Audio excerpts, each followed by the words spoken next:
Hello everyone, it's Nanette Saylor here, your creativity mentor.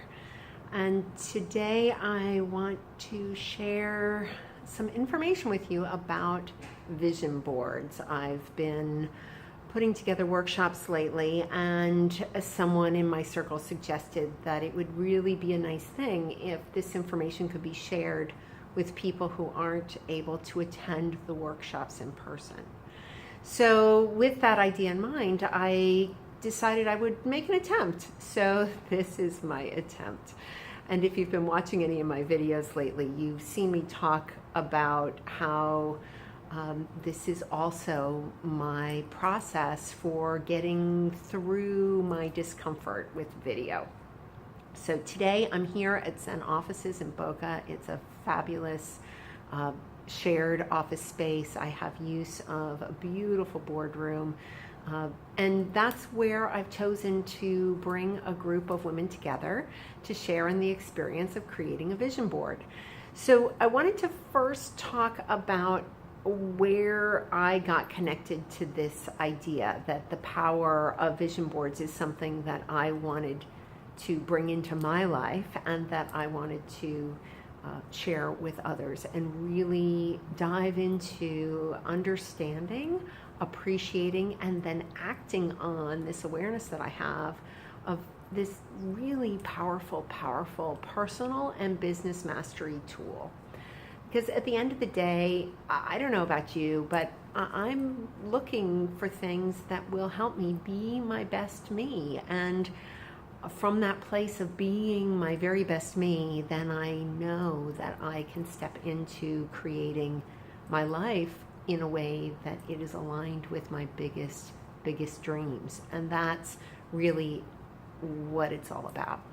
And for me, because I've chosen to serve my community as a creativity coach, when I bring this information to others, it's not only serving my purpose in the world, but it's supporting you, guiding you, leading you in a direction that hopefully is helping you to get to a place of being really comfortable with who you are, getting really clear about what it is that you truly want in your life, and then stepping up to not only think about it, but to actually take action to make that happen.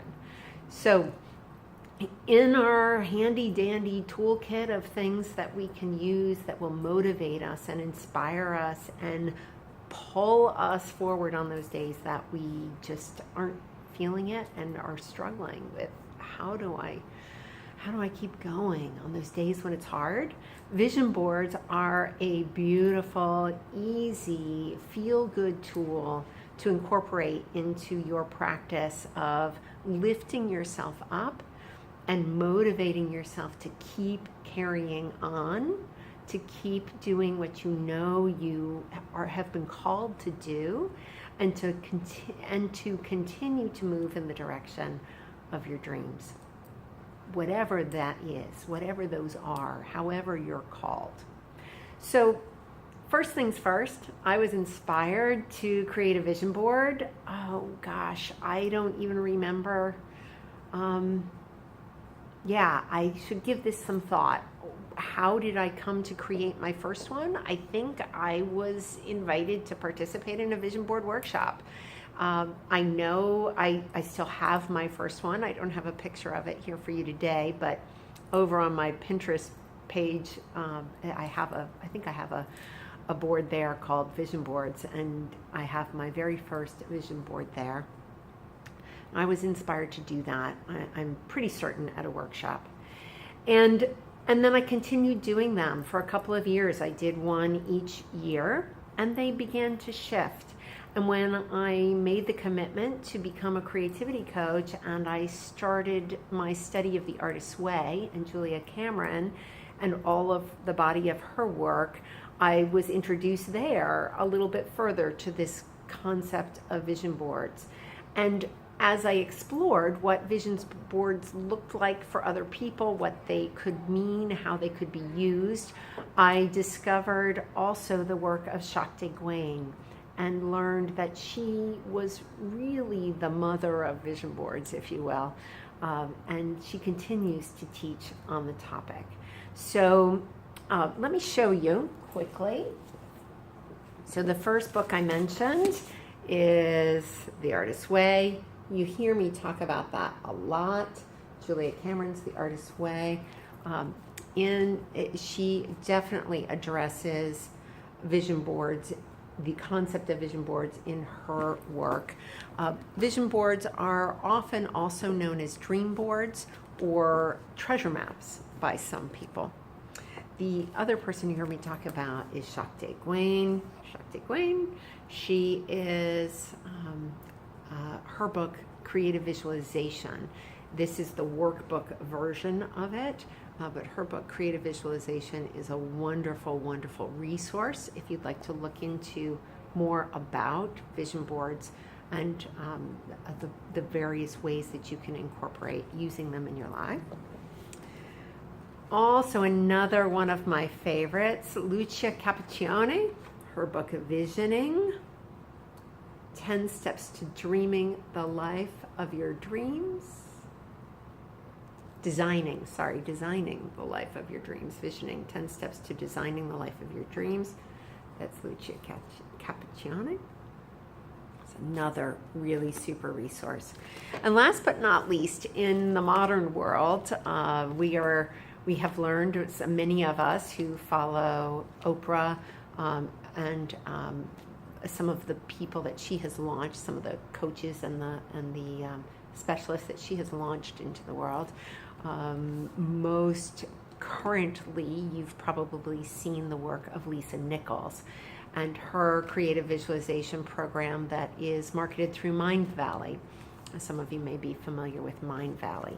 Lisa Nichols' latest work, Abundance Now, also uses the visioning techniques, vision board techniques. She references them in here as well. So Lisa Nichols is another great, great resource. Yeah, so that's how I got started and inspired.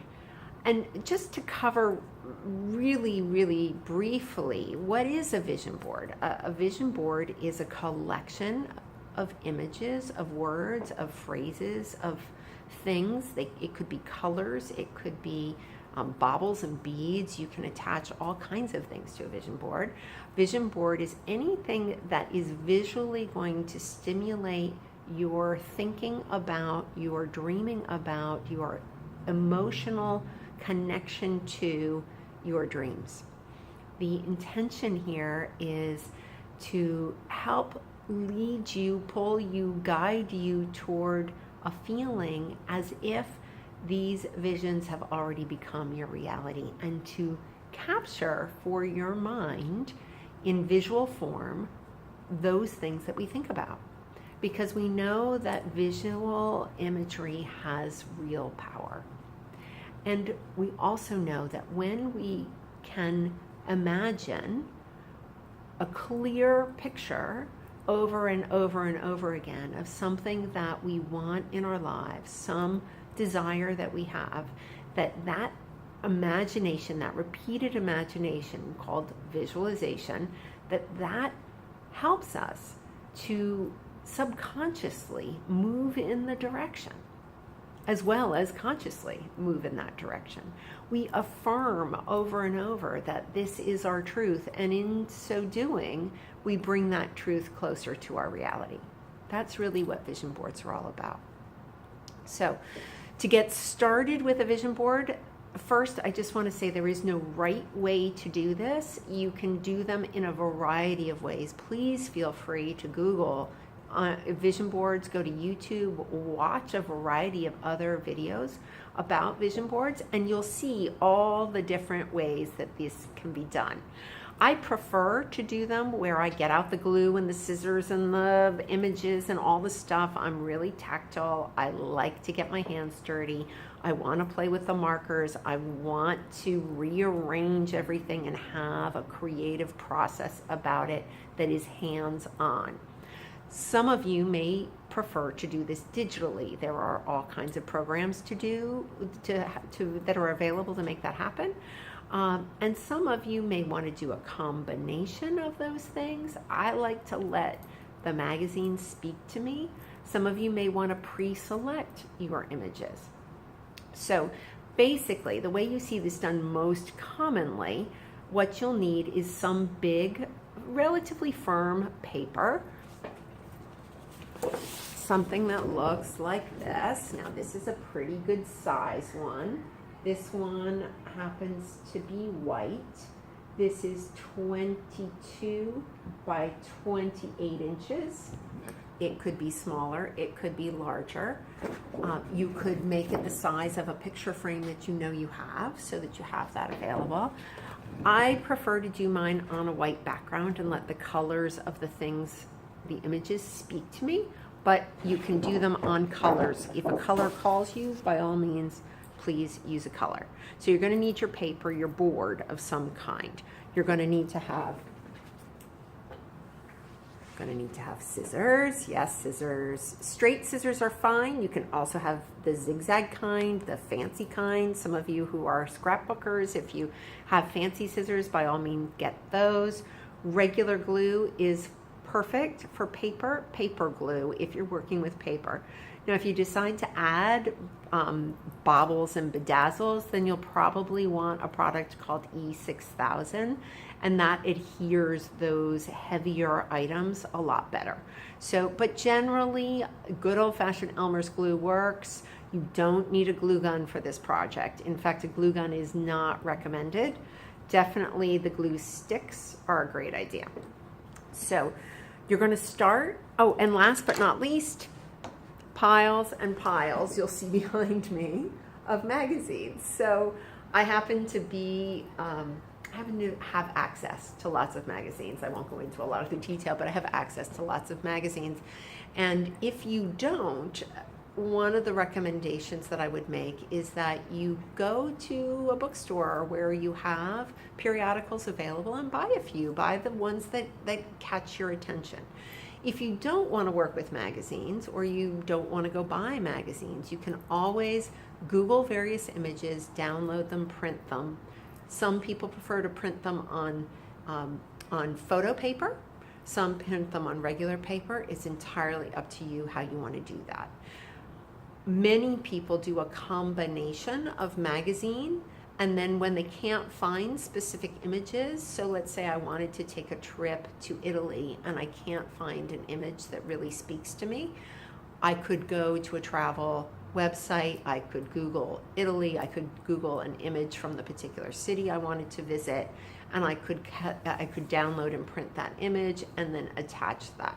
You can always, as you're arranging your board, you can always leave space to add things later. So behind me, you'll see a couple of different examples of boards. You'll see one that I did that's on red, that I went to a workshop and they only had red paper, so I used the red paper. Again, not my preferred, but it is what I did, and it worked out just fine. You'll see some of the others are a little bit smaller. They can be that size too. I also have, over the years, I've taken to doing little mini vision boards. So these are little hard stock cards that have holes at the top, and I've attached it as like a little mini vision board journal. These are fun for me. I do these with a real attention to not overthinking it. Any words or images that jump off the page for me, whoops, that one's upside down, there you go. That's how I do these. Sometimes I embellish in the background. I get out the pens and I play with that. Where's one of my favorites? Here's one of my favorites where I embellished around the words. So that was really fun. It's just simply another style. Sometimes I let the color be the guide. It's entirely up to you. This is a very personal practice, and the fun thing about this is that on any given day, I bring a different personal energy to it. So once you have your collection of images, then you're going to begin to pull them out and cut them out. In the beginning, I just rip them out of the magazine, and then I go back and I cut them into different sizes as it works for me. But I tend to want to work quickly through the pictures and the images and to collect more than I need. And then I take a little bit of a break once I've collected a whole bunch of things. And I come back to it and I begin to lay those images out and I begin to look at them. And this is the place where I want to call on my vision, my biggest vision. And so let me back up just a little bit. So I've told you what it is that you need to make the physical things that you need to make a vision board. And those physical things make a great collage. But the difference between a great collage and a vision board is the intention and the energy and the dream and the desire that you infuse that board with, and that you use to help you select the images and the words that you will put on that really cool, fun collage that you love, right? So when you come to a vision board workshop with me, one of the first things I do, and I always do this, is to lead everyone in some form of a meditative guided visualization. It serves a couple of purposes. One, it relaxes you, centers you, brings you to the place and the time and the space with your fullest and deepest intention. My hope is that you will shut off everything that is the noise of the world behind you, and that you will center in, you will go inside to allow your subconscious, that thing that is birthing the vision, helping it to come to life, that you will settle into that space. That's the point, that's the purpose of a guided visualization. And in that guided visualization, I will invite you to see imagery and words. I will invite you to write those things down. That may look like a vision statement of some kind. Sometimes I facilitate groups where the group has already written a vision statement. And so we focus on the vision statement and we use the vision statement to fuel the inspiration, to be the inspiration for the images and the words that we choose. But if you haven't already written a vision statement, then this exercise of the guided visualization, where you simply are going inside, you are settling in, you are asking yourself the question, what is it that I truly want? What is my deepest desire? That's the big, broad question. That's the whole purpose of the vision board, to help you be very clear about what those things are. Now, generally speaking, you can do a vision board that is general. What do I truly desire? Stay open to what you hear, make a couple of notes about those things, and then simply approach the board from that perspective. What do I truly desire? And go about collecting images, gluing them on the page, and there you have it. You could also get more specific. You can break your vision board down into quadrants. Some people do that. A quadrant for health and wellness, a quadrant for career, a quadrant for money, a quadrant for relationships. Many of you are already working with practices where you are using a system of dividing your goals and your intentions.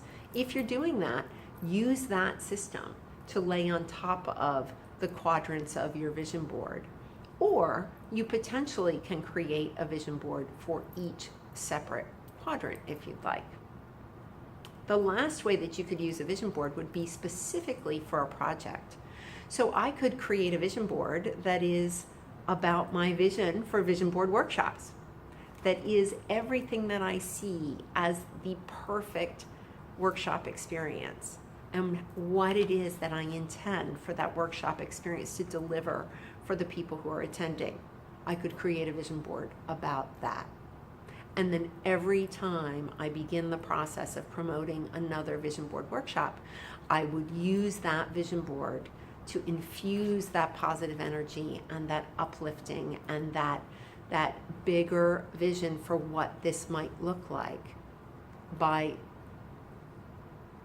giving that vision board some attention, doing some meditation with the vision board, doing some journaling with the vision board, and using that vision board to help me really see the big picture. Because left to my own devices, if I don't have tools that help me focus on things bigger than myself, then I'll get lost in the muck sometimes, a lot of the time. And I need those tools to lift me up. I need those tools to remind me that what I do makes a difference, and that the experience that the women who came here today to this workshop had is life-changing. It's transformational. And I need to be reminded of that, especially when I've made my 25th phone call and every single person has said, no, I can't come this week, but please keep me in mind for the next one, right? I need that inspiration that says, you're on the right track. You're doing what you are intended to do. This message matters. Keep at it. That's how vision boards are intended to work and to support me. So I left you off with the materials. We have our board, we have our glue, we have our scissors. I happen to also bring along tissue paper. This time I brought along a collection of greeting cards, used greeting cards. A lot of us have those hanging around. When you're in a place of deciding, what am I going to do with these? It's kind of fun to consider putting those images on a board, particularly if you're doing a board related to relationships and family, and keeping that close. Wouldn't it be fun to do a board that has samples and pieces and snippets from all the cards that you've received from the person you love? Yeah, as a reminder of how important that is to you. Very, very powerful stuff. The key, the most important part of all of these is that the intention is to invoke a feeling, a deep emotional connection to this something more, to this thing, this desire that you have, the longing that you have. That's what the intention of these is all about.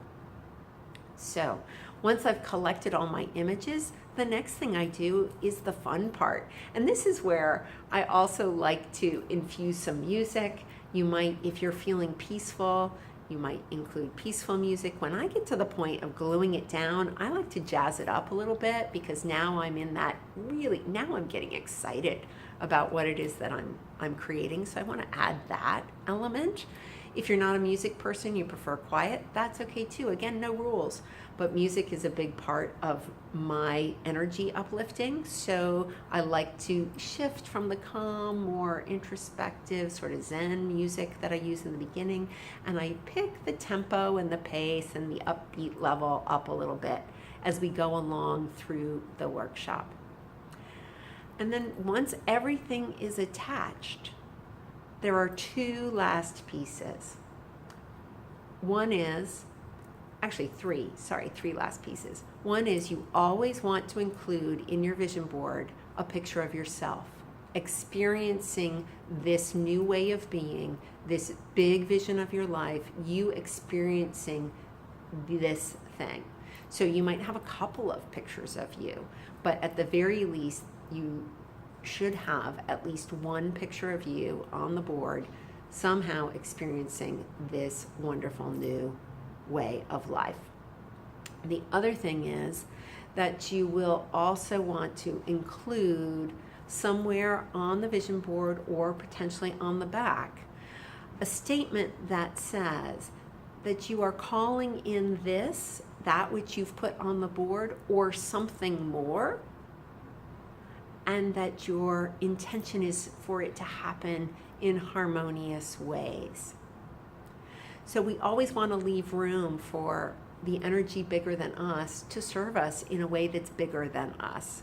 Our conscious mind can't imagine the bounds of infinity. So there may be something out there bigger than you could imagine that is waiting to come into your sphere. So we want to be sure to include that as a possibility as well. And then last but not least, you must share your vision with someone.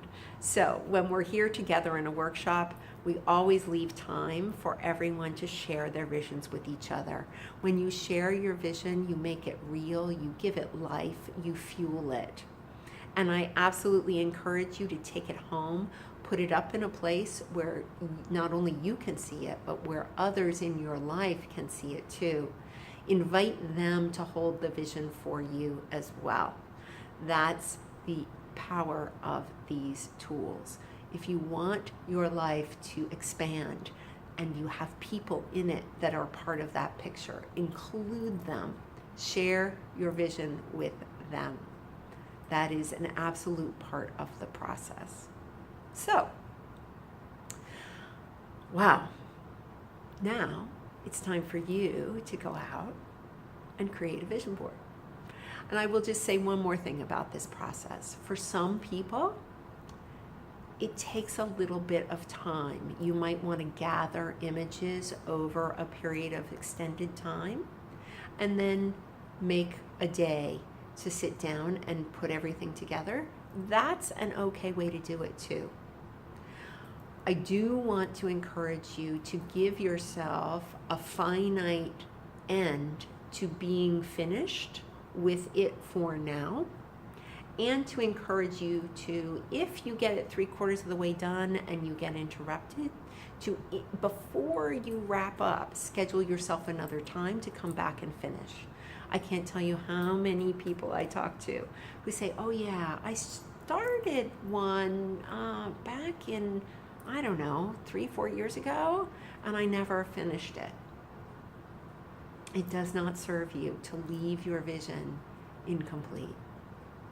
Visions that are clear, visions that are revisited regularly, those are the visions that become reality for people like you and me, right? The stories that we hear of all the famous people we know who accomplished what it is they set out to accomplish, they never ever lost sight of their vision. That's the one common thread for every single one of them. Vision boards help you with that, but not if you don't finish them. So I hope you will commit to going back if you do find that you're going to have to break this experience up into parts. It's okay if that's true for you. I get it. But do commit to coming back to complete it. And last but not least, this doesn't have to be your forever only did it once vision, right? You can do these over and over and over again. Your vision, your life, it changes, it morphs. The really fun part is, like happened today for one of the women who wasn't able to come. She said in preparation, because she started thinking about this when I started to invite people and she saw about it, in preparation for potentially attending, she'd gone back and pulled out her old boards, and she sent me a text with big exclamation marks attached that said, "You are not going to believe, I am so surprised. I pulled out my old boards. I had no idea how many of the things on my board have actually become true." Big exclamation mark, bold letters. Crazy, she says.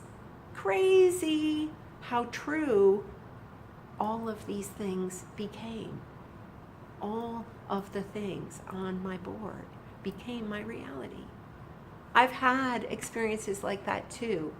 Every person who has attended one of my workshops, there's never been a person who has not said to me, "You're not going to believe what happened." I did my vision board, and within 20 minutes, one of the clients that I put as a prospect called me and set up an appointment. True, that happened, right? That kind of stuff happens. That's the reality of this practice. So don't wait. If you've had it in the back of your head to do one of these, don't wait. You can do this. I would love for you to join me at a workshop, but don't wait around for a workshop. If you are feeling called to do it now, do it. You can always come to my workshop and do another one. We'll give some attention to something really specific if you did a broad one. Or if you do a specific one, we'll do a broad one. There's always another area of your life that you can give attention to with a vision board. And 6 months from now, something is likely going to have changed. So there might be new things that you want to put together on a vision board. So if you're feeling called to do this, do it now. It's not hard. It does take some time. It does take some focus and some energy. It does take a commitment to being in the practice and the place of receiving messaging from your higher self, receiving guidance from your inner wisdom, and allowing yourself to not overthink that process and to put it down on the page so that you can then use this to fuel your inspiration and motivation and action every single day, right? That's really what it's all about. So I can get up in the morning, I can see my board, I can be reminded that this is where I want to go, this is how I want to live, this is who I want to be. Every single day, be reminded of that. And then it does become my reality. It is my reality because I'm standing in it as I'm saying it, as I'm repeating it, as I'm looking at this beautiful picture that is who I am, right? So once your board is complete, take it, hang it up somewhere. You can see it every single day. Hopefully others in your life can see it. Snap a picture of it, put it on your cell phone, put it on your desktop or on your laptop wallpaper. You can print it out business card size, carry it in your wallet, put it in your day timer if you're still carrying an old school day timer. Hang it on your car rearview mirror if you want. You name it, you can do it with this vision. Make it a part of your life and it will become your life. So I hope this has been helpful. Feel free to message me if you have any questions. I'd love to see pictures of the things that you create. I would absolutely also love to receive any creative, interesting, fun ways that you have done this. We grow and we learn from each other. That's constantly fueling me. So I'm looking forward to continuing the dialogue and looking forward to sharing your visions and sharing mine with you. So bye for now. Nanette Saylor signing off, your creativity mentor. Enjoy.